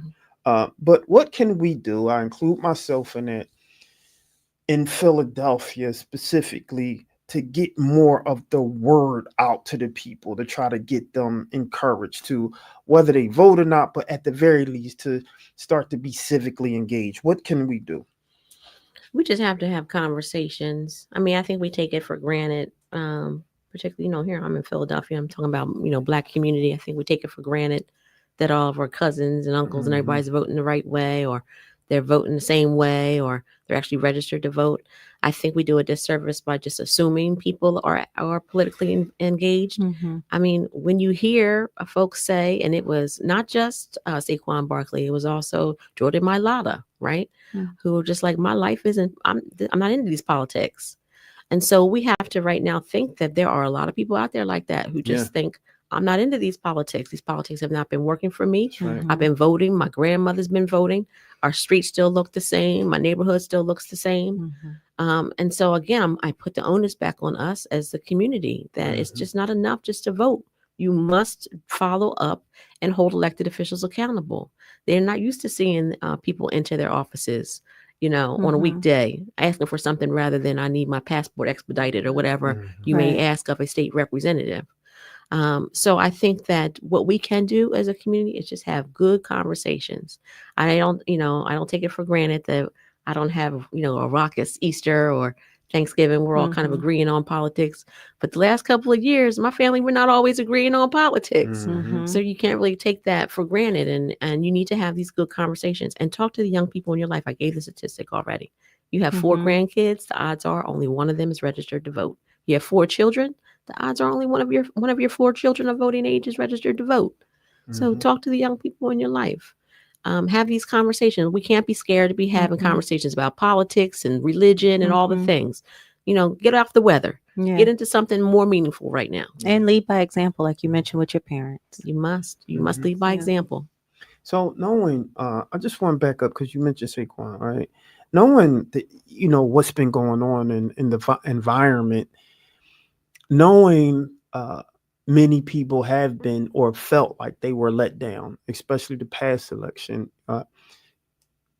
Is it truly surprising that he took a stance, the way that he feels that, politics just, I don't get into politics. Politics, I don't care about it pretty much. Is that a surprising thing to stand on now? knowing what's been going on and the disappointment? Is that truly, because I try my best, because although we are pretty progressive, right, I try my best to say, the city, the state, we're not monoliths, right? We're different. We have different opinions. We have different things that affects us. Like, all of us won't agree to everything, right? And so, he has showed that I don't necessarily agree with what the quote unquote my majority, the people that I'm around, my peers. I don't necessarily agree. They push one side. I'm just kind of like neutral, so to speak. Is it a problem for someone to feel that way? There's a couple complexions, and the complexion of green means some things to some folks, right? So you might think you have the complexion for protection, which is that green, that money, right? And so for you, if you have money, you may not feel how other things, like your cousins might be feeling that don't have the same amount of money that you have, right? So there's that protection, that complexion for protection, which is the green. I'm gonna, I personally will place that on Saquon Barkley. Maybe he forgot what it's like. What it's like out here for folks that don't have the type of finances that he might have. And so, there's that. And again, we're not a monolith. Black people are not a monolith. And I'll say this though, Black women, we continue to get things right. So maybe we're the monolith here. Black women tend to get things right. But, when you are suffering, when you can't afford to put food on the table, when you can't afford to put clothes on your kids' back, when you can't afford to buy them the baseball bat for their league, those are the biggest concerns you have. Voting in May is not one of those challenges. Right. It's not one of those things, right? And so when you're just trying to get by and survive, voting isn't top of mind. But those closest to the pain must be closest to the power. And the power is at the ballot box. And we learned that in the 50s and 60s with our ancestors. That's how we got all the change. That's how we overcame Jim Crow, by voting it out at the ballot box. So, I'll just say that this is an opportunity that folks have, is that, Elon Musk may tempt you with $54 to sign a petition. And you may need that $54 to put groceries on the table. Take the $54, but then vote the right way. At the end of the day, take the $54. They'll do it to you. But at the end of the day, vote the right way for your communities. And not everybody has that protection, of that complexion for protection, and that is that green. I was going to say it's funny too, because when you think about May, that's also the season where parents are bogged down with proms and graduations and school trips and all this stuff. So I ain't worried about that's like their first priority. So when you say they're not thinking about it, they really are not. No. And Philadelphia, primary elections are very important in Philadelphia, just as important as they are in Pittsburgh, because the primary election is essentially the general election. Because when you have a city that's primarily of one political party, whoever wins the primary election will likely win the general election, unless something major happens. So you have to come out in May to vote, because that is essentially your general election in Philadelphia. But you have Mother's Day and bills to pay and prom dresses and graduation parties and all the things coming up. And so, that coming out on that one Tuesday, on May 20th from 7 a.m. to 8 p.m. may not be in your plans, particularly if you're working 2 and 3 shift jobs, because you're still stuck at that federal minimum wage of $7.25 an hour. So let's talk about that in Philadelphia, first class city, stuck at $7.25 an hour. That's why we're one of the poorest big cities in the country. So real quick, right? Real quick, now that you say that, right? And we're talking about election, right? Who would be responsible, right? Or someone in leadership to make a policy or change that particular minimum wage? Who would that be? That is your state representative and your state senator. And I'll say this, if you are living in the city of Philadelphia and pretty much the Collier counties of Philadelphia, your state reps and state senators are in favor of increasing the minimum wage. We've been stuck at this level because there's folks, particularly in the center of the state, those state reps and state senators, who just don't believe that it's necessary to legislate and increase the minimum wage. They'll argue and say, I actually own a restaurant. We're paying more than minimum wage. But at the same time, they may be paying more than that, but they don't want it to be legislated and codified into law. So that's then it's required. Because then it's required, absolutely. So it's reaching out to your state representatives and your state senators. They're up for election next year. And talking to them, going into their office, groundswell of public opinion, saying it's time to raise the minimum wage. It's been a long time. Pennsylvania stuck for more than 13 years at $7.25 an hour. Delaware, New York, and New Jersey have all raised their I minimum think wage. we one of the last Yeah. ones. And they just gave, I think, like raises to the judicial Yeah. system of judges and everything, and still have not did it for the minimum wage. So that's a little weird. Yeah. Yeah. Yeah, Well, it's a heavy. problem. Yeah, and that's why you don't have. That's why someone can't come out and vote on one day of the week because they're working 2 jobs. Yeah. I know my father, right? My dad has Shout sold out to cars Dad. all my Yeah, dad. Shout out to my dad, no doubt. right? Mudflap. You know, he sold cars all my life, and his shift at work was like 8 in the morning till 9 at night. So when was he going out to vote? You can't go out 7 in the morning because you're trying to get to work and That's drive right. to work, right? Then you can't, if you're waiting in line, if the polling location is going to take you 30 minutes to get through, you're not going to be able to do it. Then you don't get off work till 9 o'clock at night. Yeah. So the polls close at 8. So my Mm. dad had to risk it. You know, he was going out on his lunch break and hoping that it took him less than an hour to make it happen. If he got a lunch break that day, Wow. Right. what if something happened that day and he couldn't get his lunch break? He Yeah. just would have been disenfranchised. So Mm. one day of the week is not enough. So if anything, besides pushing for increase in minimum wage, we need to reach out to our state reps and state senators and tell them we need a Voting Rights Act in Pennsylvania, and we need to have same-day voter registration like they have in North Carolina. We need to have true Mhm. early voting at the polls like they have in North Carolina. Mhm. Why we don't have this in Pennsylvania, the birthplace of American democracy. It should be the easiest to vote here in the Commonwealth of Pennsylvania than any Agreed. place else in the country. That's right.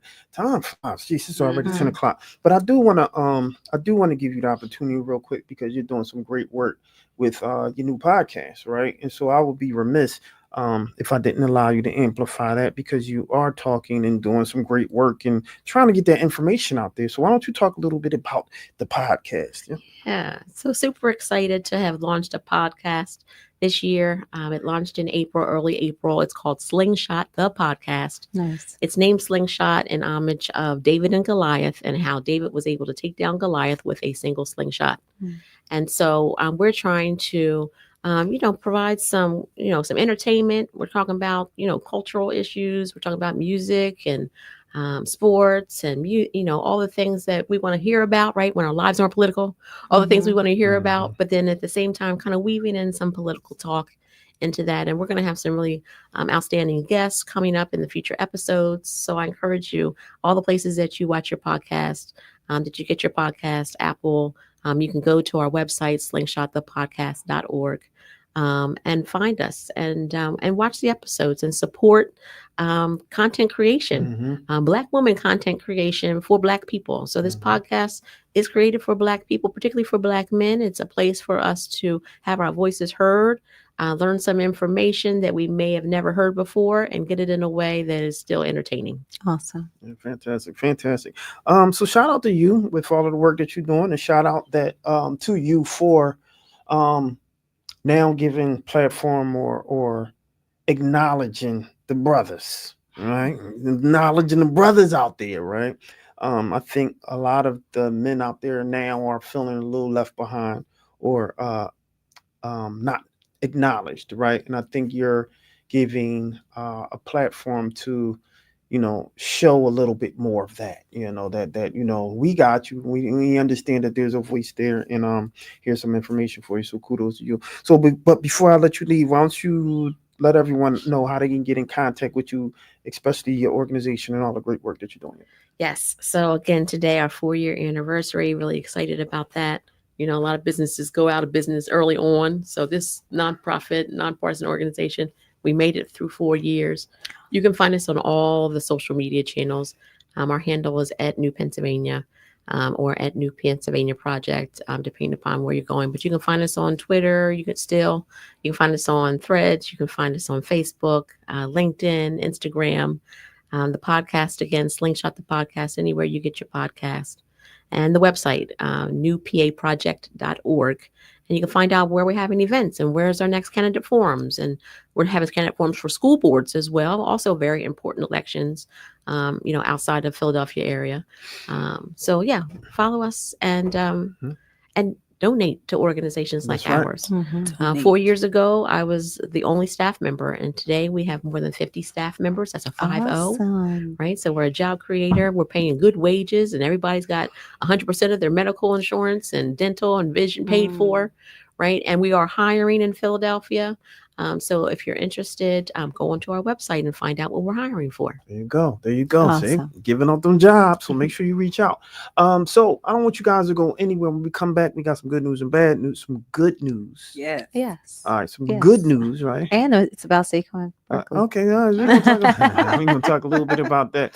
So I don't want you to go anywhere. We'll be right back after this. I'm gonna go to one of our young journalists out there doing some fantastic work that we've been working with. It's important for them to understand media literacy and doing their Civics. journalistic and civic duties out there, and they're doing Mhm. some great work. So don't go nowhere. We'll be right back out after this. This is my youngin, Willow. We'll be right back, y'all. I'm in their club. Hi, I'm Willow Jordan with Youth Civic News, and I'm here with my grandfather. Willie Jordan. And G-Pop, what brings you out tonight? Well, I'm here to discuss the importance of the election that's coming up, and important of responsibility that we have to do is get out to vote. What is your role? I wear many hats, but one is a community activist, and that means to keep people aware and make them informed on the issues of the day, so they can come out and make a real good choice on voting for the right candidates. What are some of the issues you see?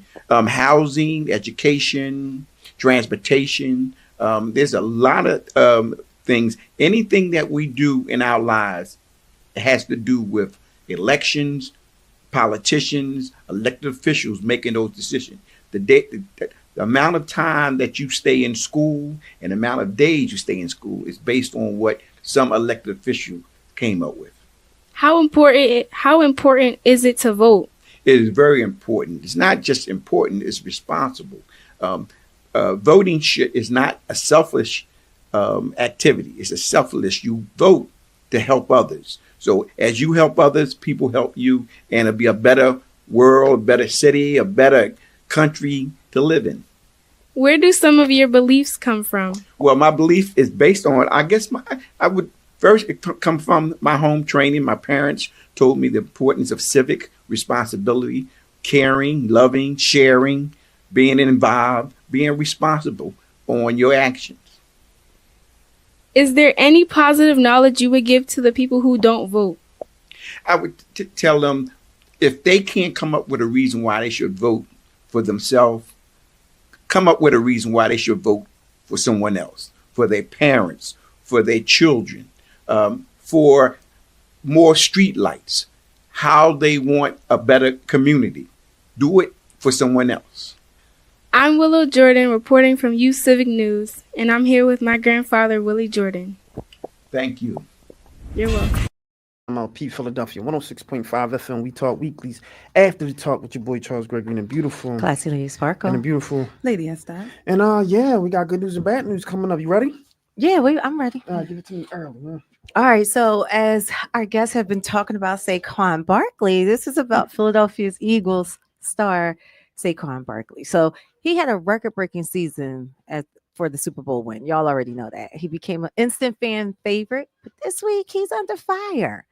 And it's not for his game, but for his golf game. Barkley was spotted playing golf with President Donald Trump, and he later attended the Eagles' White House, something that his Black fans weren't too happy about. Were y'all happy about that? Or it didn't matter? I don't really care. Okay. I didn't either. But Barkley, he clapped back on social media saying, maybe I just respect the office. I just golfed with Obama not too long ago as well. So critics say that doesn't line up with his past stance on racial injustice. NBC Sports' Natalie Esquire said it's tone deaf, insulting, and frankly hypocritical. And Karita Parks of Double Take Sports said that golfing with a political figure will always be viewed through a political lens, especially in today's climate. Meanwhile, quarterback Jalen Hurts, who recently married his longtime girlfriend, skipped the visit altogether. So he wasn't there. So does silence speak very loudly as far as Jalen Hurts not going? What do y'all think? I'm not even.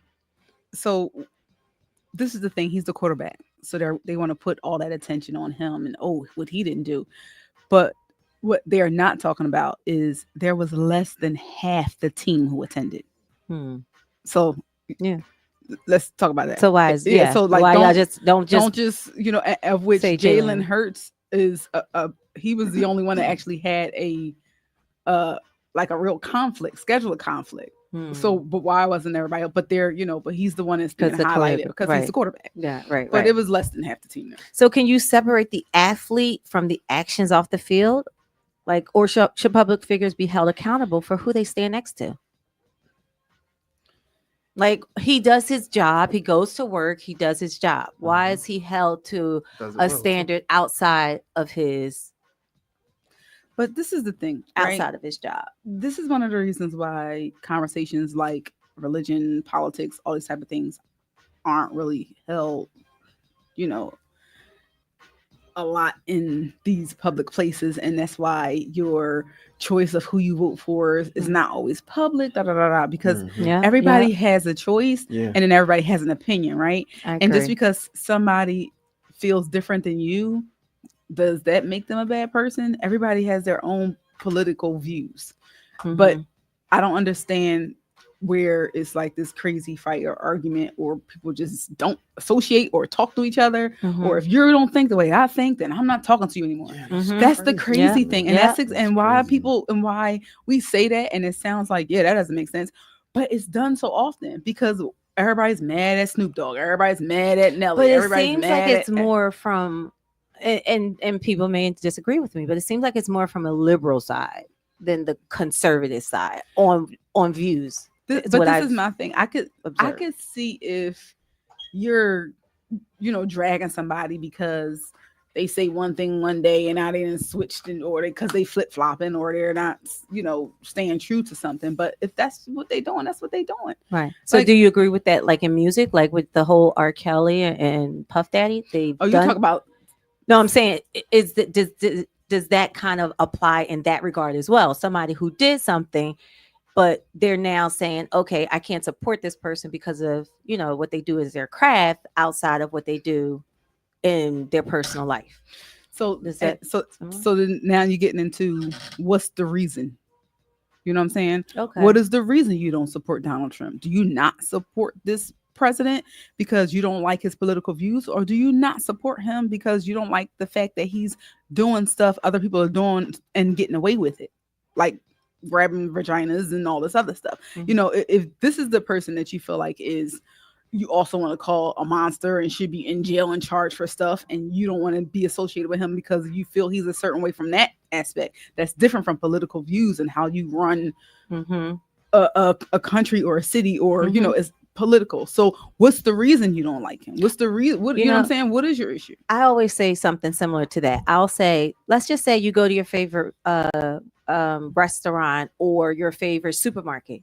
You don't know who the CEO is, and you don't know what he does. In his he or she, life. you don't know. You don't. But yet, and still, you're supporting because you don't know. Because you don't know. Right. So, but if you were to find out about this person and see what characteristic traits that they have that you may not like, what happens then? You don't go to that supermarket no more. You stop supporting. And that's a powerful question. If you knew what everybody did behind closed doors in their personal life, or what type of sexual acts pleased them, would that deter you from supporting whatever business they ran? So pretty much y'all saying that people rather be lied to. Yes. For the bottom line, right? It's lied to. The whole thing, you don't need to know it. What I don't know won't hurt me. Yeah. You know? Yeah. All right. Was that good news or was that bad news? All right, I got another news. All right, this is good news. This is good news. Now, if you're dreaming of owning a home in Philadelphia, this initiative may be for you. So the Turn the Key program is offering newly built affordable homes to first-time home buyers. Many homes are reasonably priced under a $250,000 marker, and these homes are geared towards working families earning about $60,000 a year for a household of four. Council member Jamie Gauthier is pushing to speed up development in areas like Mantua, Fishtown, Brewerytown, by removing zoning barriers. This exclusion is about making sure that inclusionary zoning does what it will always was intended to do and promote more genuinely affordable housing, says Gauthier. Another big move from City Hall, Mayor Sherelle Parker, she just introduced a package of 5 housing bill bills aimed at building and preserving 30,000 homes throughout Philadelphia. These reforms will reduce parking mandates, speed up land transfers, and cut red tape on zoning. So if you like to apply for the Turn the Key program, you can call 215-709-4295, or you can visit phdcphila.org. That's phdcphila.org. Some of the steps to take are free home ownership counseling course and getting pre-approval for a mortgage that they will walk you through. And I told a lot of my family members about this. This is a true program. It's in the Grace Ferry area, Southwest, North Philly, gentrified homes in gentrified neighborhoods. So, no, it's a pretty decent program. Unfortunately, there's still some barriers there. I mean, you still need a down payment, right? That you still have to come up with. I don't think it's super expensive, but I believe it's between like $3,000 and $5,000. Most people who are working pretty much, check don't have that type of money saved to give that deposit. But they do have the first home time buyers closing costs program too. So right. You're right about that, but they have programs for those too. And so they only give like half of the thing, because I've been looking into it. But the other piece of that also is, if you finally get over that obstacle, right, then you got the obstacle of credit. Now that, and then it's kind of like credit has been targeting a lot of people, in terms of just needing loans to put food on the table, or doing this, and people doing like after-paying car and all these other type of things that are putting them more in debt.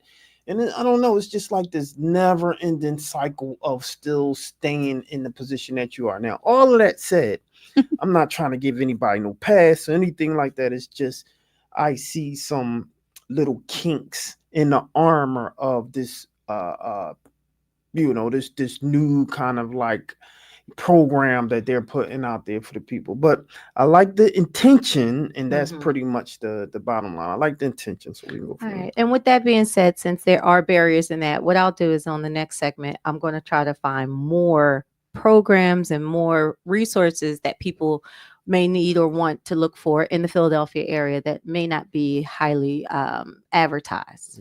Yeah, for sure. So they're calling this. I've been listening to a few people. They're calling this the new projects, right? But what I will say, I have seen a few of the houses, and they're really nice.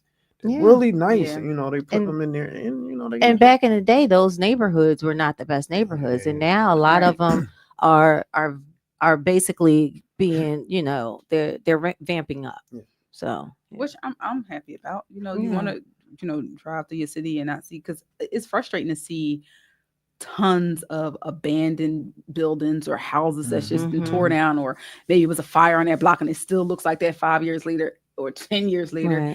Yet we have all this homelessness. And they're holding a lot of the owners accountable. So back in the day, like in the 80s, when Street was running and they had the dollar houses, that's what ramped that up, where a lot of the abandoned houses, people were getting them for $1, and you had a certain time that was conditional to fix it up in order for you to get the deed. So I think that may be something too, instead of having all these developers come in and buying out these neighborhoods where they're, eminent domain or kicking out us, and we no longer have ownership of those. So I think it's a way for the city to get the money, though. Now, do we got to vote? We got to go back to the vote. We got to vote and make sure we got people in the office that won't be able to go back to the city, because then now it's a vicious cycle. Like, all of that's connected to voting, is it? I mean, If you think of legislation, state reps, like all of that's a vote.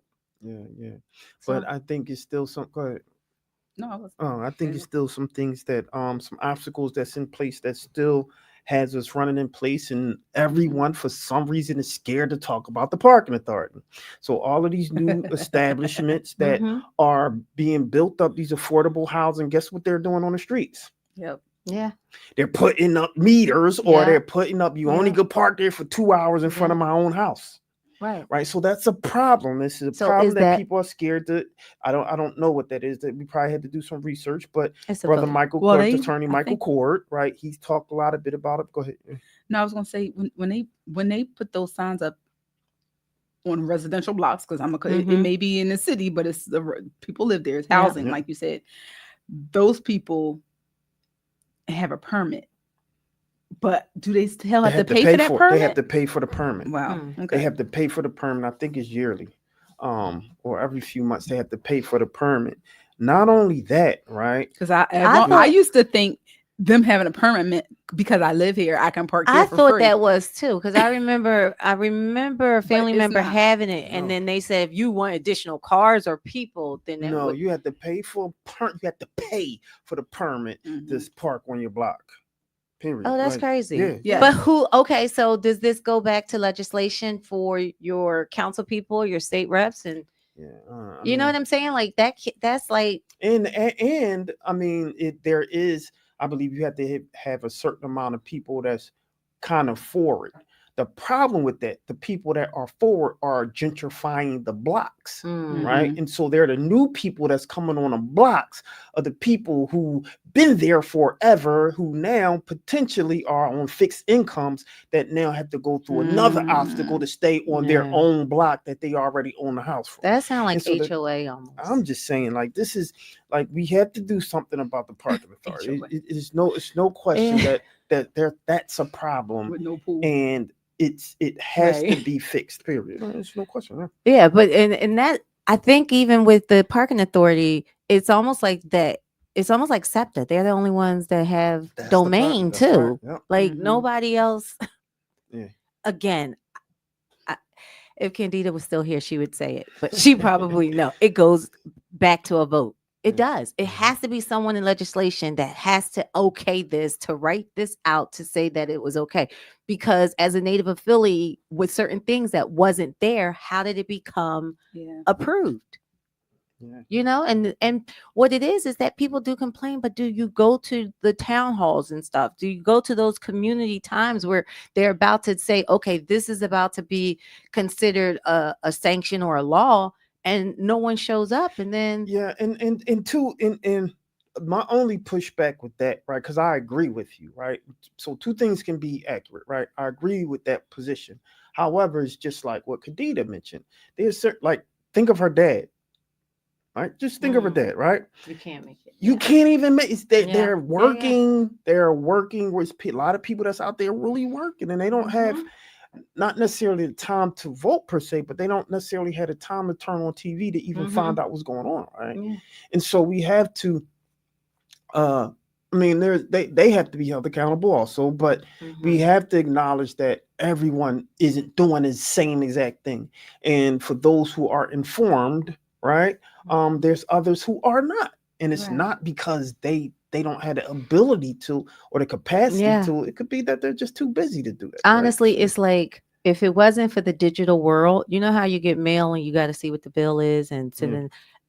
I was that person that didn't want to. Open I didn't the have bill. time. Yeah, I'm like I don't have time to open this and read this, and Mm-hmm. it's if it wasn't for the digital world, like that's what made my life easier. So Mm-hmm. I understand what you're saying. Like it's not that you are trying to avoid it, ignore it. It's just you don't have the time. So I get it. Well, that was your good news and your bad news from your girl, Classy Lady Spark. That's good as a bad news for Class Lady Spark. I'm your boy Charles Gregory, the beautiful, Classy Lady and Spark. the beautiful. Lady has that. Holla at me, lady. Stop. Well, all right. So I'm just going to, since we already talk about this, just another reminder for the municipal primary election. Last day to register is May 5th, and May 13th is the last day to apply for a mail-in or civilian absentee ballot, as the election is May 20th. So since we are at the top of the month, I just wanted to share with you guys everything that's happening this month. Actually, it's so much happening this month, but I'm going to cover a few things. So first and foremost, tomorrow is the annual Broad Street Run, where tens of thousands of athletes do this 10-mile course straight down Broad Street from North Philly to South Philly, literally starting from like the Fisher Avenue all the way to the Navy Yard. Can we do this next year? All the We Talk Weekly? The brush. Yeah. Yeah, we should do it. Did you know it was the largest 10-mile race in the country? No, It is. So yeah, tens of thousands of athletes who actually do the race, but then also on top of that, you have thousands of spectators. So if nothing else, I'm just letting you guys know it's tomorrow. It's kicking off at 7 a.m. So if nothing else, avoid this area. What's gonna be cut traffic?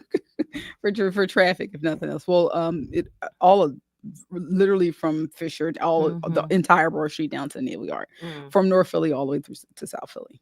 Oh yeah. So yeah, you're trying to get, navigate the area. Will be rough, just so you know. May 5th to May 10th, we have the Philly Tech Week. This celebrates technology and innovation at spaces all throughout Greater Philadelphia. The multi-day gathering features over 50 events, including networking events, an idea exchange, summit for startups, which I'm really excited about. I know a lot of people have startups and are trying to figure out how to get their startup started. So this will be good for them. But you said the techie one? It's a Philly Tech Week. Oh, nice. That would be great. From the May 5th to May 10th. Conference and a ton of other stuff. And this is happening at the Franklin Institute on 2222 North 20th Street.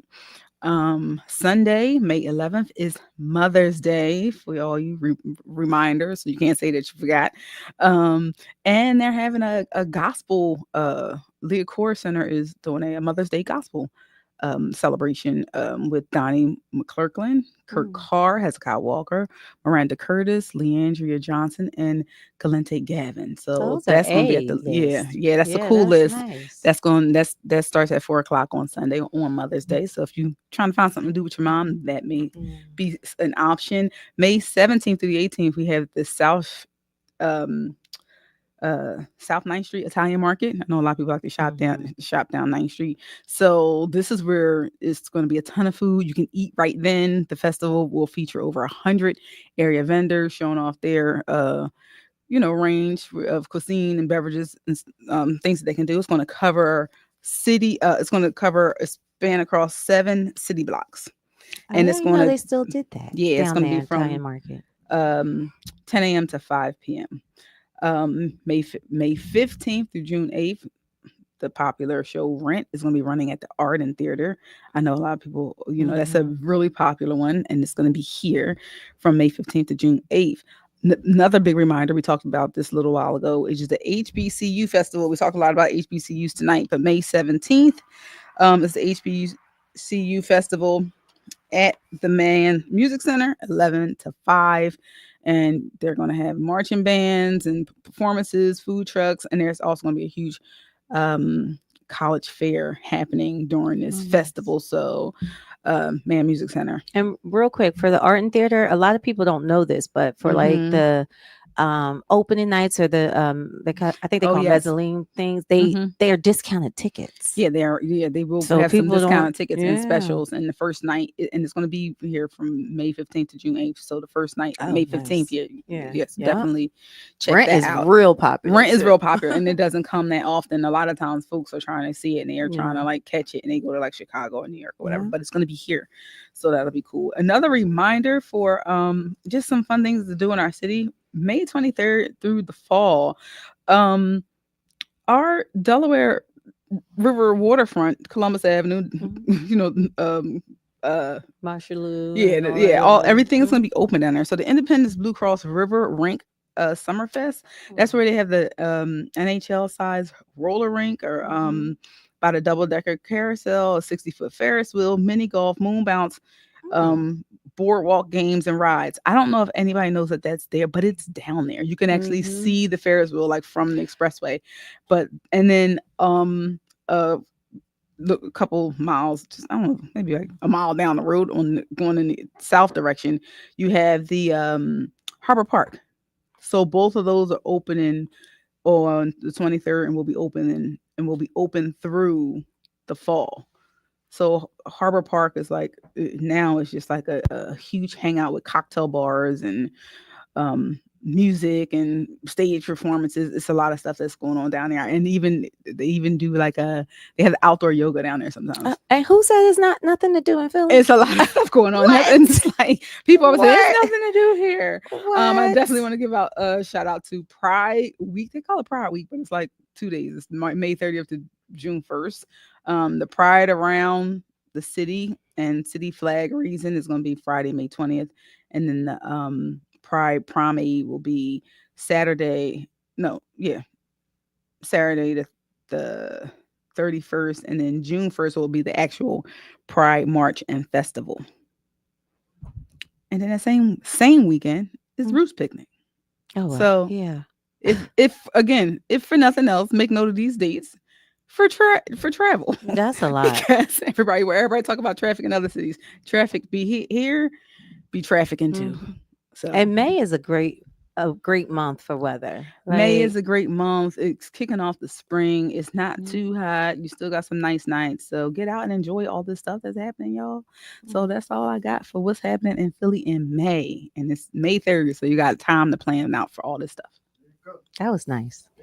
Gentlemen, we talk weeklies after the talk on WPPMRP Philadelphia 106.5 FM. We talk weeklies after the talk with your boy Charles Gregory and the beautiful. Hi, Therese The Parker. beautiful. Lady Esther. And that's your show, ladies and gentlemen. We see y'all next week. We out of here like last year, dude. Bye, y'all.